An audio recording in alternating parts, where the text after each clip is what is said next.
If you ever feel completely safe out in nature, alone, miles from another living soul, I want you to remember these 3 stories.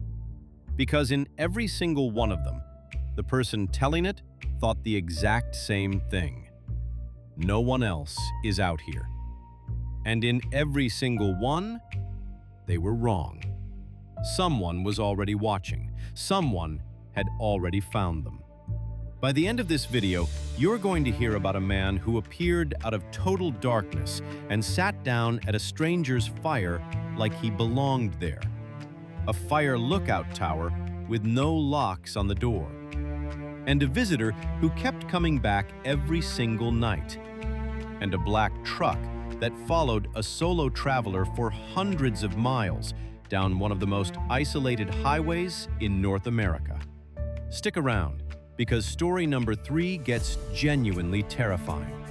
A broken window, a hand reaching for a door handle, and only seconds to escape. But don't skip ahead. Every one of these builds on the last, and if you leave now, you'll miss exactly why these people say they'll never camp alone again. Before we get into it, if this is your first time here, hit subscribe and tap that notification bell, because these true horror stories go up every week, and you do not want to miss the next one. All right, let's get into story 1. Story 1. The Voice in the Backyard Woods. This happened back in 2019 to a 21-year-old who was staying at his parents' house for the summer. Behind their property sat a huge, unmarked stretch of forest. No trails, nothing mapped out, just raw woodland. He'd camped back there dozens of times. This wasn't supposed to be anything special, just a random Tuesday afternoon, a backpack, and a free night.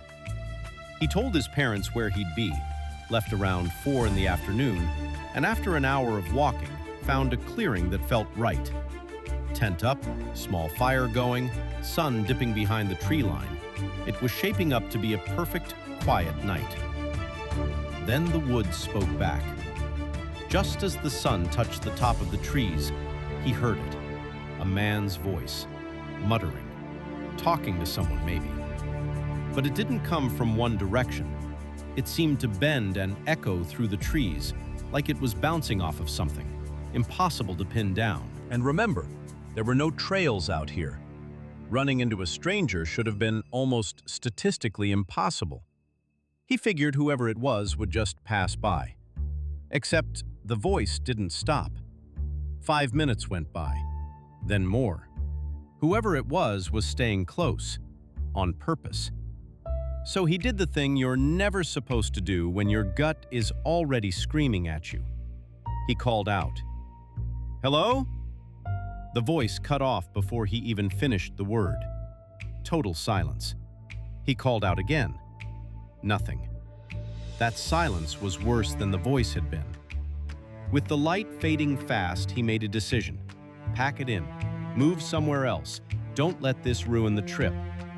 Not the smartest call in hindsight, because his new spot ended up deeper into the trees with far less visibility, and by the time his tent was up again, the sun was completely gone. Strangely, though, he felt a little better. If that man came back, he'd hear him coming. He built a second fire, pulled out a bag of marshmallows, and let a couple of hours pass in that specific kind of calm you only get sitting in front of a campfire, half lost in thought. The fire had burned down to embers when he heard it. Leaves crunching, somewhere behind him, back left of the campsite. He looked. Nothing moved. He called out, not expecting much this time, and a man stepped out of the trees. Not from where the sound had come from somewhere else entirely. "Didn't mean to scare you," the man said, smiling, and walked straight up to the fire like he'd been invited. He sat down, warmed his hands like this was completely normal. "Can I help you? I think you're at the wrong campsite." "No." Not, "No, I'm not at the wrong campsite," just, "No." An answer to a question that hadn't really been asked. The silence that followed was unbearable. Eventually, He asked the one question he probably shouldn't have. "Were you the one talking out by my other campsite?" The man's expression didn't change right away. He just kept staring into the fire. Then, flat and cold, "Must have been someone else." That's when a stick snapped behind him. Same spot, back left. He wasn't alone with one stranger anymore. There were two of them. He turned back toward the fire, and the man was already staring at him.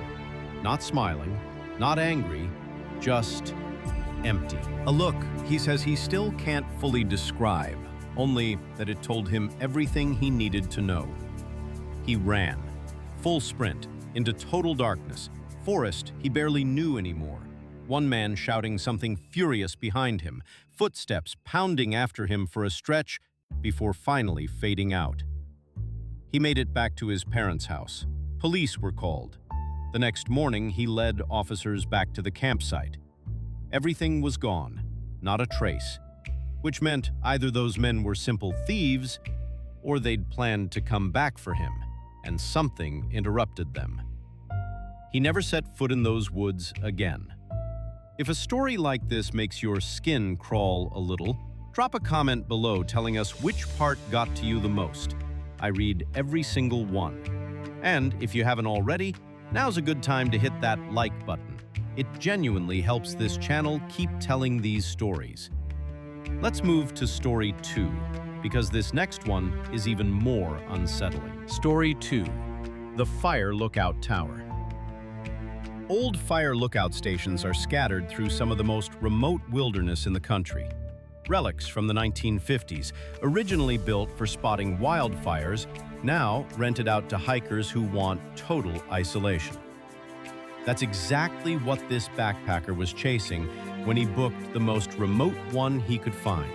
Available basically all summer for a reason he didn't think much about at the time. There was only one photo of the place online. Old, blurry. He had no idea what he was actually walking into. The hike in took 6 hours, through terrain that barely qualified as a trail anymore. When the tower finally came into view, it looked less like a fire lookout and more like a small cabin raised 10 or 15 feet in the air, sitting alone at the top of a mountain. Worn down, patched together in places. But the view made every mile worth it. He settled in for the evening, ate, relaxed on the outer walkway, and once the sun dropped, laid out his sleeping bag on the wooden floor inside. No locks on the door, by the way, worth remembering. Around 30 minutes after lying down, footsteps, climbing the stairs. Priya offered to call the police. The woman refused, practically pleaded with her not to, said she was leaving first thing in the morning, that she just wanted someone to tell him to go away if he came back. So Priya went back to the desk. For the next 2 hours, she couldn't stop turning it over in her head. Why was this guy circling the property? Why hadn't the woman wanted police involved? Then, deep in the night, she heard it. A crash, furniture scraping, something slamming against a wall, loud enough to carry through the whole building. She sprinted down the hallway. Room 14's door was wide open. Inside, the woman was backed into a corner, and the man was standing between her and the only way out. Priya screamed. She doesn't even remember what she yelled, and the man spun around.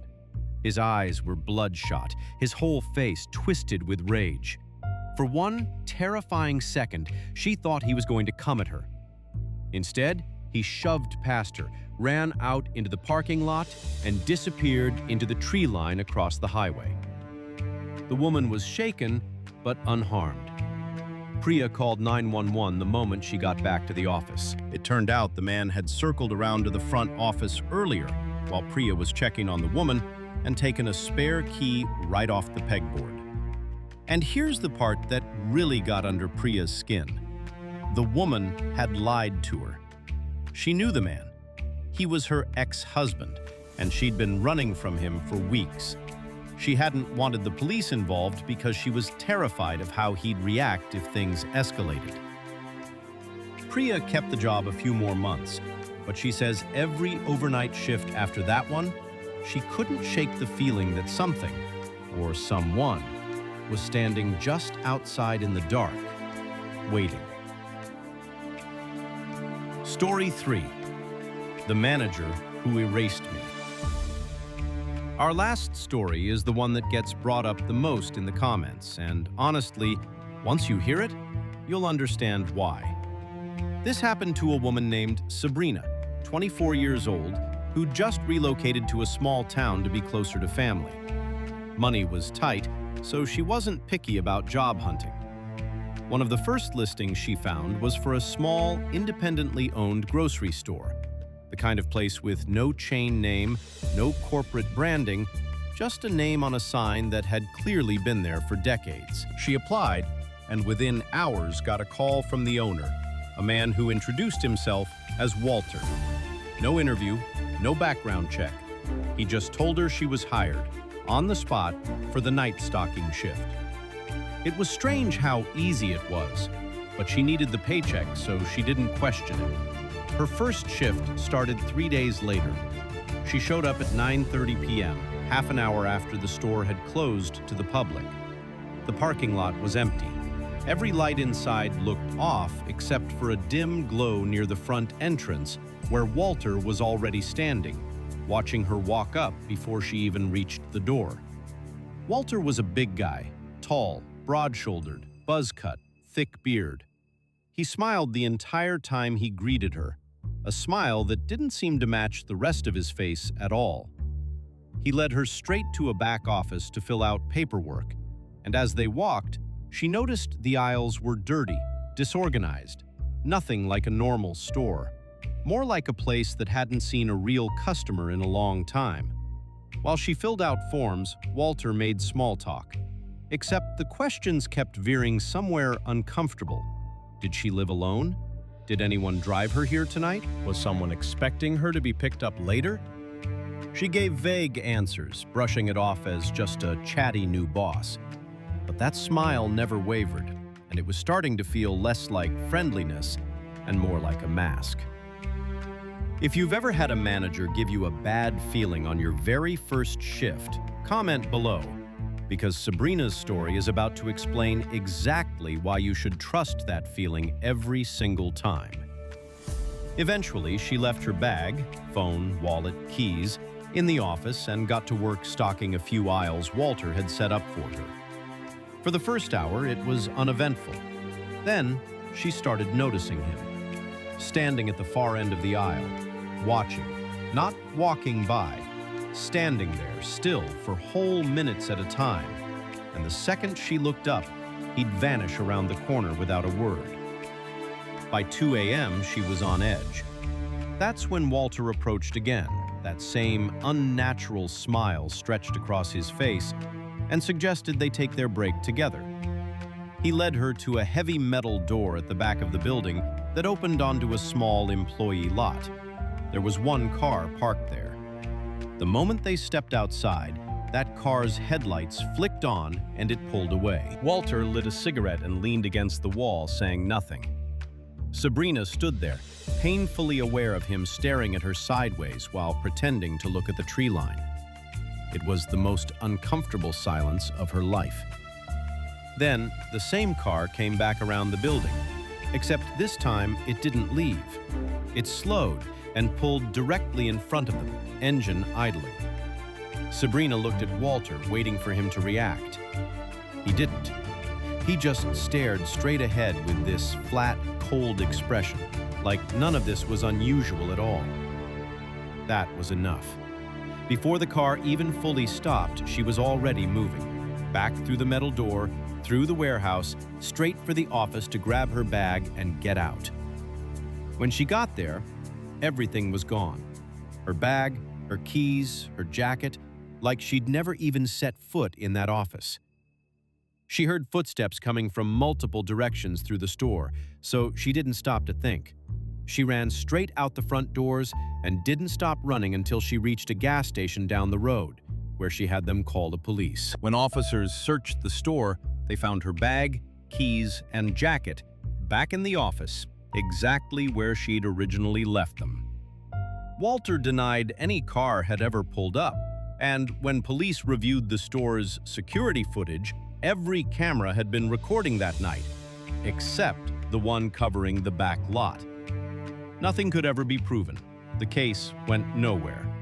Sabrina broke her lease within the week and moved back in with her parents until she got back on her feet. To this day, she believes Walter was trying to erase every trace that she'd ever set foot in that store. And she doesn't want to imagine what would have happened if that car hadn't shown up when it did. 3 different jobs, 3 different towns. 3 people who walked into their very first shift with no idea what they were actually walking into. So tell us in the comments, what do you think was really going on in that farmhouse? Do you think Walter was working with whoever was in that car? And if you've ever had a first shift that gave you chills like these, we want to hear it below. If this video kept you on the edge of your seat, do us a favor.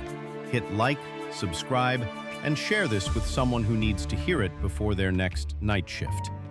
We'll see you in the next one.